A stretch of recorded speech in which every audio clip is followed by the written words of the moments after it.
अहमद का नाम सुनते ही शहर के बाजार में लोग अपनी जेब पर हाथ रख लेते थे। वो 30 साल का जवान था, लंबी चाल, चमकीली आंखें और जुबान इतनी शीरीं कि जैसे हर झूठ को सच बना देती थी। लोग कहते थे कि अहमद के सामने खड़ा इंसान अपनी मर्जी से अपना माल उसके हाथों में रख देता है। वो कपड़े का बड़ा बिजनेसमैन था, लेकिन उसकी असली कमाई झूठ, धोखा और हराम के सौदे से होती थी। सुबह से शाम तक उसका दिन गुजरता था लोगों को ठगने में। ये सिल्क चाइना से आया है, बिल्कुल ओरिजिनल, वो मुस्कुराते हुए कहता, जबकि वो सिल्क बांग्लादेश की मिलों में बनी हुई होती। ये शर्ट पहनोगे तो लगोगे हीरो, वो जवानों को कहता और डबल प्राइस में बेच देता। रात को घर आता तो बीवी सादिया पूछती, आज कितना कमाई? अहमद हंसकर नोटों की गड्डी उसके सामने रख देता, इतना कि तेरी जिंदगी की भर की ख्वाहिशें पूरी हो जाएं। लेकिन रात के अंधेरे में जब वो अकेला पड़ता, उसके सीने में एक अजीब सी जलन होती, जैसे कोई आग लग रही हो। वो जानता था ये वो आग है जो गुनाहों से सुलगती है। हर हराम रुपया उसके दिल में एक अंगारा बनकर गिरता था। कभी कभी वो खुद से कहता, अहमद, तू मरने के बाद क्या मुंह दिखाएगा? एक दिन मस्जिद में नमाज के बाद एक बूढ़ा आदमी उसके पास आया। उसके चेहरे पर नूर था, आंखों में इतना सुकून कि अहमद को लगा जैसे वो किसी और दुनिया से आया हो। बेटा, मैंने सुना है तू बहुत पैसा कमाता है, बुढ़े ने धीमी आवाज में कहा। हाँ चचा, अल्लाह ने नवाजा है। बुढ़ा मुस्कुराया। अल्लाह ने नवाजा है या तूने छीना है? अहमद का चेहरा लाल हो गया। बुढ़े ने फिर कहा, सुना है तू बहुत गुनाह करता है। अहमद कुछ नहीं बोला।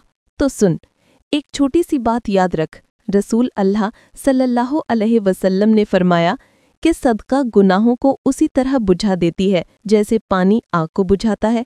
सिर्फ 1 रुपया भी अगर खालिस नियत से दे दे, वो तेरे दिलों की आग ठंडी कर सकता है। अहमद ने बुढ़े को देखा और हंस दिया। चचा, 1 रुपया? मैं तो लाखों कमाता हूँ, 1 रुपये से क्या होगा? बुढ़े ने सिर्फ इतना कहा, शुरू तो कर, फिर खुद देखना क्या होता है। उस रात अहमद को नींद नहीं आई। बुढ़े की बात दिल में घूम रही थी। सुबह उठा तो उसने अपनी जेब से एक 100 रुपये का नोट निकाला और घर के बाहर खड़ी भिखारी औरत को दे दिया। औरत ने दुआ दी, बेटा अल्लाह तुझे दोनों जहां की खुशियां दे। अहमद को अजीब सा लगा, पहली बार किसी ने उसके लिए दिल से दुआ की थी। फिर वो बाजार गया। रोज की तरह एक ग्राहक आया। अहमद ने उसे एक सूट दिखाया और कहा, सर ये ओरिजिनल इटालियन है, सिर्फ आपके लिए डिस्काउंट में देता हूँ 50,000। असल में वो सूट 20,000 का भी नहीं था। ग्राहक ने पैसा निकाला ही था कि अहमद के दिल में कुछ हुआ। उसने सूट साइड पे रख दिया और कहा, सर माफ करना, ये सूट 20,000 का है, ज्यादा नहीं ले सकता। ग्राहक हैरान रह गया। अहमद खुद भी हैरान था कि उसने ऐसा क्यों कहा। शाम को घर आया तो सादिया ने पूछा, आज कितना कमाए? अहमद ने सर झुकाकर कहा, आज पहली बार सच्चा सौदा किया। कमाई कम हुई, लेकिन दिल को इतना सुकून मिला कि जैसे साल भर से सोया नहीं था। उस रात उसने ख्वाब देखा। वो एक जंगल में था और उसका जिस्म आग में जल रहा था। वो चीख रहा था, लेकिन कोई नहीं सुन रहा था। अचानक दूर से एक बच्चा आया। उसके हाथ में एक छोटा सा गिलास पानी था। उसने वो पानी अहमद के जिस्म पर डाला और सारी आग एक बार में बुझ गई। अहमद ने पूछा, तू कौन है? बच्चे ने कहा, मैं वो 100 रुपया हूँ जो तूने सुबह भिखारी को दिया था। अहमद की आंख खुल गई। उसके जिस्म पर पसीना था, लेकिन दिल में इतना सुकून था कि वो रो पड़ा। अगली सुबह उसने तय किया, अब रोजाना 100 रुपया सदका करेगा, चाहे बिजनेस में नुकसान हो जाए। पहले महीने में उसका बिजनेस गिर गया। लोग कहते, अहमद अब झूठ नहीं बोलता, उससे सौदा नहीं करना।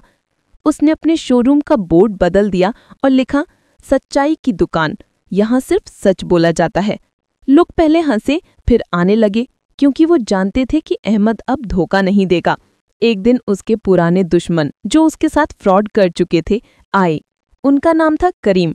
वो बोला, अहमद, तू बदल गया है ना, अब तो तू सदका वगैरह करता है। चल एक बड़ा सौदा करते हैं, 3 करोड़ का माल हराम तरीके से, तुझे 50 लाख मिलेंगे। अहमद ने मना कर दिया। करीम हंसकर गया, लेकिन उसने पुलिस को इन्फॉर्म कर दिया कि अहमद के गोडाउन में स्मगल्ड माल है। पुलिस रेड किया।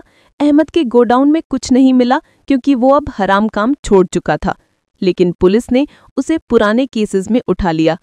3 साल पुराना एक फ्रॉड केस खुल गया जिसमें अहमद ने एक गरीब आदमी के साथ धोखा किया था। जेल में अहमद को एक छोटी सी कोठरी मिली। रात को वो रोता और अल्लाह से माफी मांगता। उसके दिल में फिर वही आग सुलगने लगी।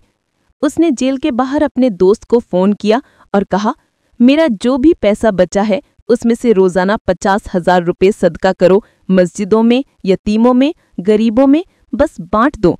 जेल में उसका एक साथी था, नाम था बिलाल। कातिल था, उम्र कैद थी। वो अहमद को देखता और कहता, तू इतना अमीर था, अब यहाँ रो रहा है। अहमद ने उसे अपनी जिंदगी सुनाई और सदका की बात बताई।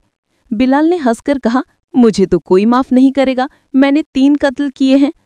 अहमद ने कहा, अल्लाह के रसूल सल्लल्लाहु अलैहि वसल्लम ने फरमाया कि सदका गुनाहों को पानी की तरह बुझा देती है। तू भी शुरू कर, जेल में जो भी मिलता है किसी को दे दिया कर। बिलाल ने पहली बार अपनी रोटी का टुकड़ा एक बूढ़े कैदी को दे दिया। उस रात उसे ख्वाब में एक सफेद दरवाजा दिखा जिस पर लिखा था, जन्नत का दरवाजा। वो दरवाजा खुला और अंदर से आवाज आई, ए बिलाल, तेरी एक रोटी ने तेरा एक कत्ल माफ करवा दिया। अगले दिन बिलाल रो रहा था। उसने अहमद से कहा, यार पहली बार दिल को चैन मिला। अहमद जेल में 3 महीने रहा। हर रोज उसके बाहर सदका बांटा जा रहा था। उसके पैसों से जेल के सुप्रिटेंडेंट तक हैरान थे कि अहमद का चेहरा रोज रोशन होता जा रहा था। एक दिन कोर्ट में उसका केस चला। वो गरीब आदमी जिसे अहमद ने धोखा दिया था विटनेस बॉक्स में आया। उसने कहा, जनाब जज साहब, 3 साल पहले इस आदमी ने मुझसे फ्रॉड किया था।